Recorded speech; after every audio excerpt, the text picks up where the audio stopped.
Bismillahirrahmanirrahim. Assalamualaikum warahmatullahi wabarakatuh. Alhamdulillah wa syukurillah nahmaduhu wa nusalli ala rasulillah wa ala alihi wa sahbihi wa mawalah. Puji syukur kita panjatkan kehadirat Allah Subhanahu wa ta'ala yang telah melimpahkan rahmat dan karunia-Nya kepada kita sekalian. Tidak lupa sholawat serta salam kita haturkan untuk junjungan kita Nabi Agung Muhammad Rasulullah Sallallahu Alaihi Wasallam. Di dalam kesempatan yang mulia ini kita akan membahas 10 syarat baiat, dan yang akan kita bahas adalah pada syarat baiat yang ke-10.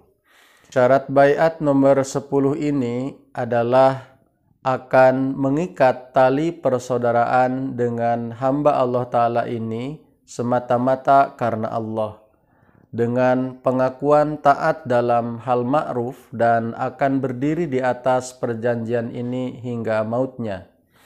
Ikatan persaudaraan ini begitu luhur tingkatannya sehingga tidak akan diperoleh bandingannya, baik dalam ikatan persaudaraan dunia maupun dalam ikatan kekeluargaan, atau dalam segala macam hubungan antara majikan dengan tuannya.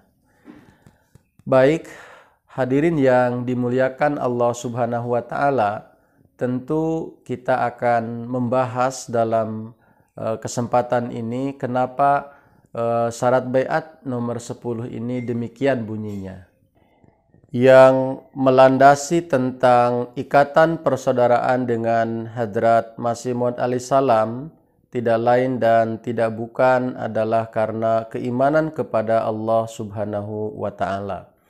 Disebutkan di dalam Al-Quranul Karim bahwa innamal mu'minuna ikhwatun, bahwa sesungguhnya orang-orang mukmin itu adalah bersaudara. Nah, ikatan persaudaraan yang terjalin di antara seorang mukmin dengan mukmin lainnya adalah karena keberimanan kepada Allah Subhanahu wa ta'ala. Karena iman kepada Allah Subhanahu wa ta'ala kemudian diutusnya Hadrat Rasulullah Sallallahu Alaihi Wasallam. Beriman kepada Allah Ta'ala, beriman kepada Rasul Allah Subhanahu wa ta'ala merupakan bagian daripada rukun iman, ya. Dan karena itu orang-orang yang beriman kepada Allah Subhanahu wa ta'ala diikat oleh rukun iman ini. Oleh karena itu maka dikatakan mukmin yang satu bersaudara dengan mukmin yang lainnya karena adalah ikatan keimanan dalam kerohanian ini. Nah, kemudian juga setiap mukmin diikat oleh perjanjian yang sama, yaitu oleh syahadat yang sama.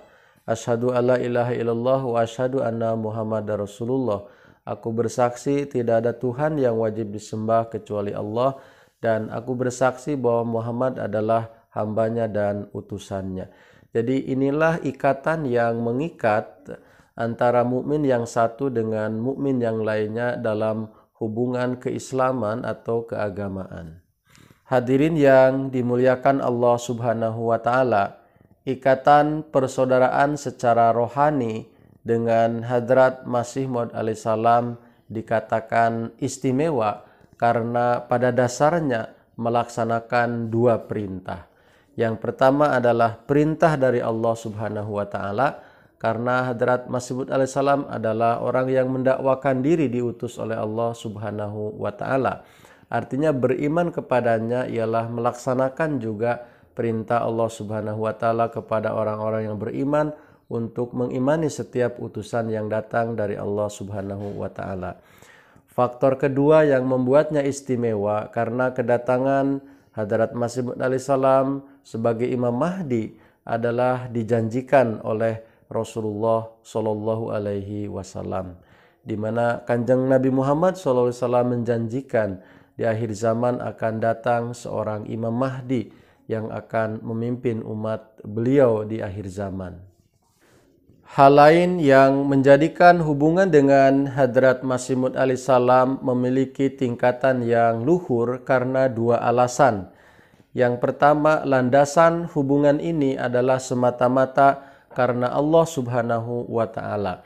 Yang kedua, landasan daripada ikatan persaudaraan dengan beliau bukan semata-mata untuk tujuan dunia, tetapi bersatunya kita dalam ikatan hubungan dengan Hadrat Masih Maud alaihissalam semata-mata dalam upaya menyebarkan Islam ke seluruh dunia di akhir zaman ini.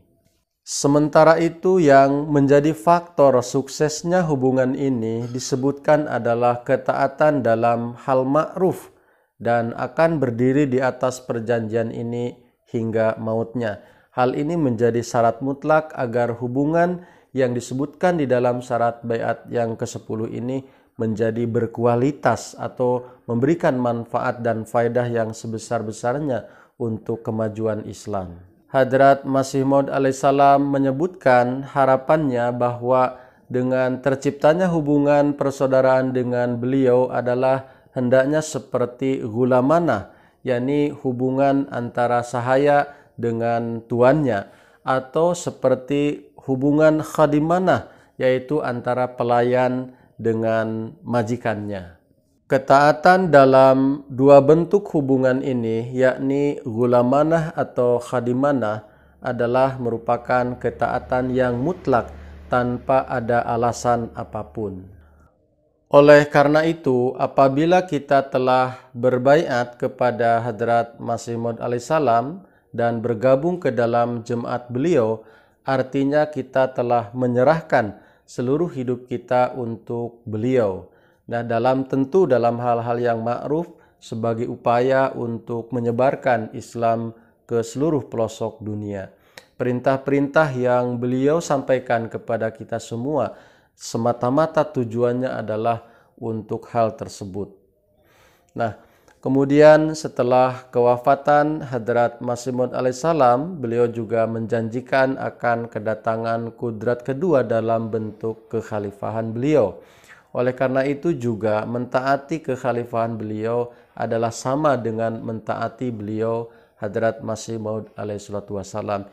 Inilah rahasianya kenapa jemaat ini berada di dalam satu nizam khilafat yang berusia sudah ratusan tahun. Tidak mungkin kalau hanya sebagai organisasi duniawi saja bisa selama ini dan bisa kemudian menyatu ya di seluruh dunia.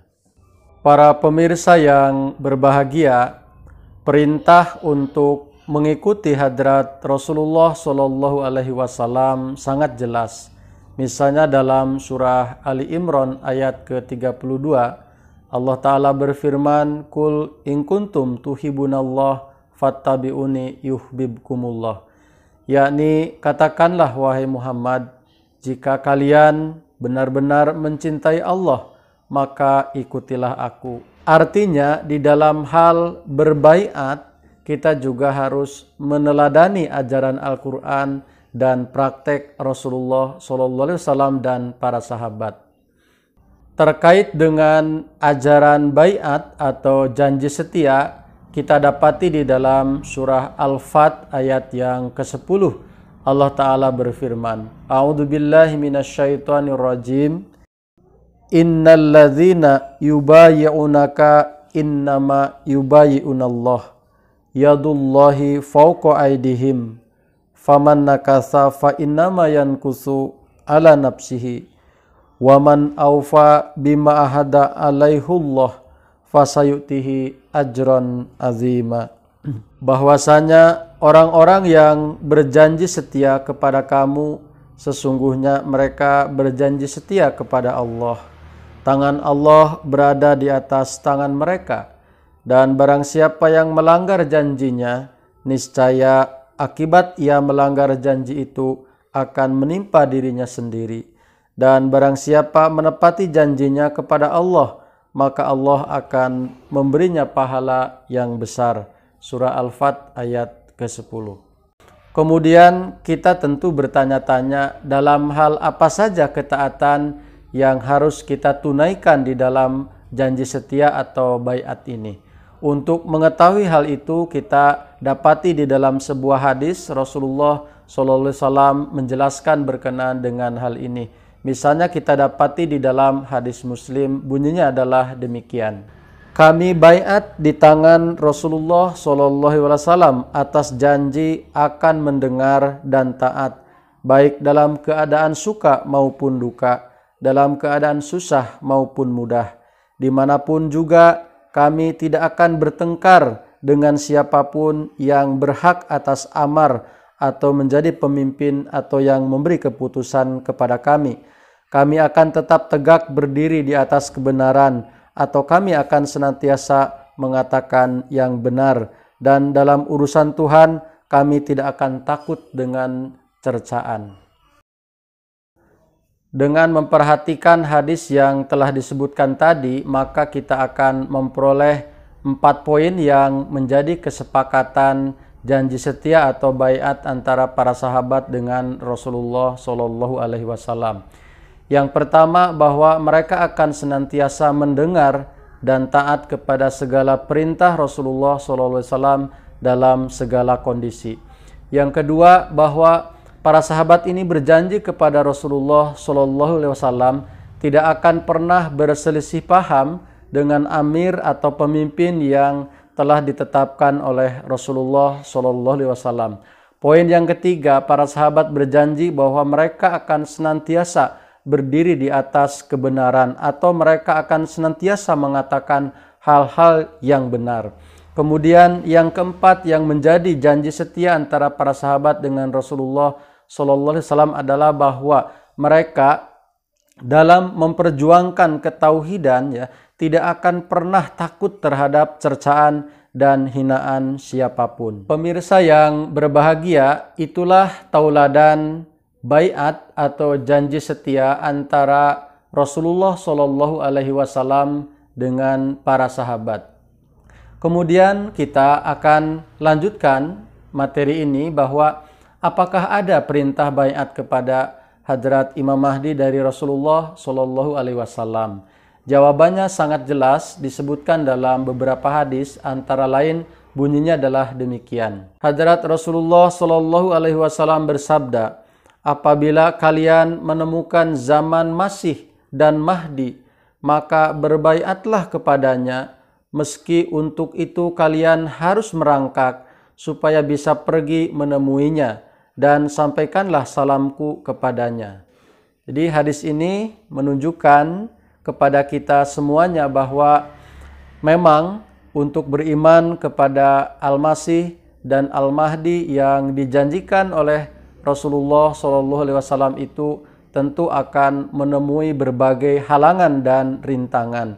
Isyarat itu disebutkan dalam hadis tadi bahwa sekalipun kalian harus merangkak, maka harus menemui Imam Mahdi dan berbaiat kepadanya, dan supaya kita bisa menyampaikan salam dari hadrat Rasulullah SAW kepada Imam Mahdi. Nah, keterangan ini memberikan satu bukti secara hadis dari Nabi Muhammad SAW bahwa untuk bisa beriman kepada Imam Mahdi di akhir zaman ini memang banyak sekali halangan dan rintangannya. Hadirin yang berbahagia, disinilah kita perlunya membahas syarat baiat yang ke-10, yakni mengadakan ikatan persaudaraan dengan Hadrat Masih Maud alaihissalatu wassalam. Tentu banyak halangan dan rintangan yang akan dihadapi seperti diisyaratkan dalam hadis sebelumnya, bahwa untuk sampai kepada Hadrat Imam Mahdi itu kita bisa merangkak menunjukkan adanya kesulitan dan rintangan-rintangan yang ada. Nah, oleh karena itu ketika kita mengikatkan persaudaraan kita dengan hamba Allah Ta'ala ini, dengan Hadrat Masih Maud alaihissalam, insya Allah Ta'ala akan memberikan banyak pertolongan kepada kita sekalian. Untuk menjadikan motivasi kepada kita sekalian, ada satu hadis dari Yang Mulia Rasulullah SAW untuk kita semuanya, agar menjadikan kita semangat di dalam mengikatkan tali persaudaraan dengan Hadrat Masih Maud alaihissalam ini, karena di situ ada janji keselamatan yang akan diberikan oleh Allah Subhanahu wa Ta'ala. Hadis itu bunyinya demikian. Dari Abu Hurairah radhiyallahu anhu, Rasulullah shallallahu alaihi wasallam bersabda, sesungguhnya kalian berada pada zaman yang jika di antara kalian meninggalkan 1/10 dari yang diperintah Allah, niscaya kalian akan binasa.